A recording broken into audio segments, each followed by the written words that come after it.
Hello hi welcome back to our channel. ఎలా ఉన్నారు అందరూ? నేనైతే చాలా బాగున్నానండి. మరి ఈరోజు వీడియోలోకి వెళ్తే కోటి షాపింగ్ అయితే వెళ్ళానండి. కోటి అని అందరు అంటుంటారు కదా, సో అక్కడ ఏమన్నా షాపింగ్ బాగా ఉంటుంది, మనకు కావాల్సిన జ్యువెలరీ కానీ ప్రతి వస్తువు కానీ అన్నీ కూడా తక్కువ అమౌంట్కే మనకి డిస్కౌంట్లోనే దొరుకుతాయని విన్నానండి. సో ఆ ఉద్దేశంతో నేను కోటికి అయితే వెళ్ళానండి. వీడియోని అయితే చివరి వరకు చూడండి, ఎక్కడ మిస్ అవ్వద్దు. ఒక ఇంట్రెస్టింగ్ వీడియో అయితే చివరిలో అయితే ఉందన్నమాట. సో వీడియోని మాత్రం ఎక్కడ మిస్ అవ్వకుండా చూడండి. సో నాకు కూడా ఈ కోటికి వెళ్ళిన తర్వాతే అక్కడ అలా జరిగిందా అనే ఇంట్రెస్టింగ్ టాపిక్ అయితే తెలిసిందండి. కాస్త భయం కూడా వేసిందనమాట. బట్ అయినా నాకు అక్కడికి వెళ్ళిన తర్వాతే తెలిసింది కాబట్టి నేను మీతో ఈ వీడియో అనేది షేర్ చేస్తున్నాను. సో ఫస్ట్ ఆఫ్ ఆల్ అయితే షాపింగ్ అయితే చేసేసానండి. అమౌంట్ ముందుగా షాపింగ్ విషయానికి వస్తే కనుక నాకైతే అంత ఏం అనిపించలేదండి. ఇప్పుడు ప్రతి ఏరియాలో ఎవరెక్కడ ఉంటున్నారో వాళ్ళ ఏరియాలో ఎలాంటి డిస్కౌంట్స్ అయితే ఉంటున్నాయో అలాంటి డిస్కౌంట్సే కోటిలో కూడా ఉన్నాయండి. నాకైతే పెద్దగా ఏం అనిపించలేదు. మనం ఉండే ఏరియాలో ఎలాగ మనకి డిస్కౌంట్స్ అవైలబుల్లో ఉన్నాయో ప్రతి వస్తువు అయితే ఇప్పుడు తక్కువ రేట్కే దొరికేస్తుంది అనమాట. అంటే టాప్స్ దగ్గర నుంచి జ్యువెలరీ వరకు మొత్తం అన్నీ చూసుకుంటే కనుక స్టార్టింగ్ 50 రూపీస్ నుంచి ఉన్నాయండి. కాకపోతే ఇక్కడ కూడా నేను చెప్పేది ఏంటంటే బార్గెన్ చేయాలండి, చేయకుంటే చాలా మోసం చేసేస్తారనమాట. సో బార్గెనింగ్ అనేది బాగా తెలుసుకోవాలి. మనకు కావాల్సిన టాప్స్ కానీ డ్రెస్సెస్ కానీ అన్నీ ఉన్నాయండి. కొన్ని చోట్ల అయితే ఫిక్స్డ్ రేట్లకే ఉన్నాయన్నమాట. అయినా కూడా మనం బార్గెన్ అయితే చేయాలి, నేర్చుకోవాలి. చాలా మంచి జ్యువెలరీ ఉంది, మనకు కావాల్సినవన్నీ ఉన్నాయండి.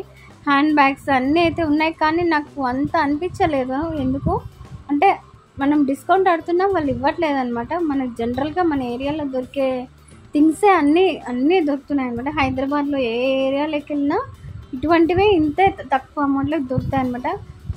కోటి అన్నారు కదా, నాకైతే అంత స్పెషాలిటీ నాకేం అనిపించలేదు. మీకేమన్నా అక్కడ కాకుండా అంటే నేను బస్ స్టాండ్ దిగిన తర్వాత ఫ్లైఓవర్ కింద ఉండే షాపింగ్ అయితే వెళ్ళాను అనమాట. అది కాకుండా ఇంకా ఉన్నాయని చెప్పారు, బట్ నేను చూసిన వరకు అయితే నాకు అక్కడ మాత్రం అంత అనిపించలేదన్నమాట.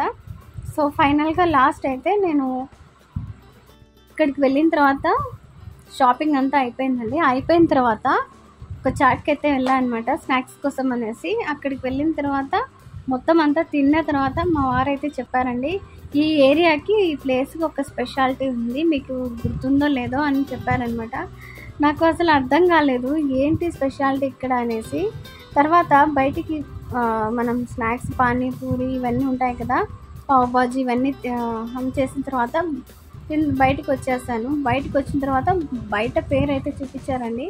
అంతవరకు బల్బ్ అయితే వెలగలేదండి. తర్వాత అయితే నాకు అర్థమైంది ఏంటంటే అక్కడ ఒక ఇన్సిడెంట్ అయితే జరిగింది. అది ఈ వీడియోలో చెప్పచ్చో లేదో, బట్ నేను చెప్పట్లేదు. ఎవరికైనా తెలిస్తే కనుక నాకు కామెంట్ సెక్షన్లో చెప్పండి. సో చాలా బాధ వేసింది అనమాట. కానీ అక్కడ అంత క్రౌడ్ రావడానికి అంత సీన్ ఏముంది అక్కడ నాకు అర్థం కాలేదండి. చాట్ స్నాక్స్ అన్నీ నార్మల్గానే ఉన్నాయన్నమాట. అంత టేస్ట్ కూడా అంత అనిపించలేదు. బట్ అక్కడ అంత క్రౌడ్ ఎలా వెళ్తుండే వాళ్ళు అక్కడికి, ఆ ఇన్సిడెంట్ ఎలా జరిగింది అనేది ఆలోచిస్తే కూడా చాలా బాధేసిందండి. నిజంగా అంత బాధ అనిపించింది అంటే అంత బాధ అనిపించింది. మనకు తెలియకపోయినా కూడా వెళ్ళి మనం నేనైతే అక్కడ చాలా బాధ అనిపించేసింది అనమాట, చెప్పలేను. సో ఇదేనండి అది. సో అందుకోసమే నేను అదే పనిగా మీకు చూపిస్తున్నానండి. సో చాలా బాధ అనిపించింది ఆ ఇన్సిడెంట్ ఎలా జరిగింది అనేసి.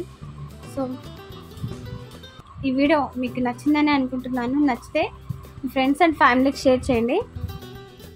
అలాగే మీ అమూల్యమైన అభిప్రాయాలను కూడా నాకు కామెంట్ రూపంలో తెలియచేయండి. మళ్ళీ ఇంకో మంచి వీడియోతో మీ ముందుంటానండి. అంతవరకు ఉంటాను. Take care, bye.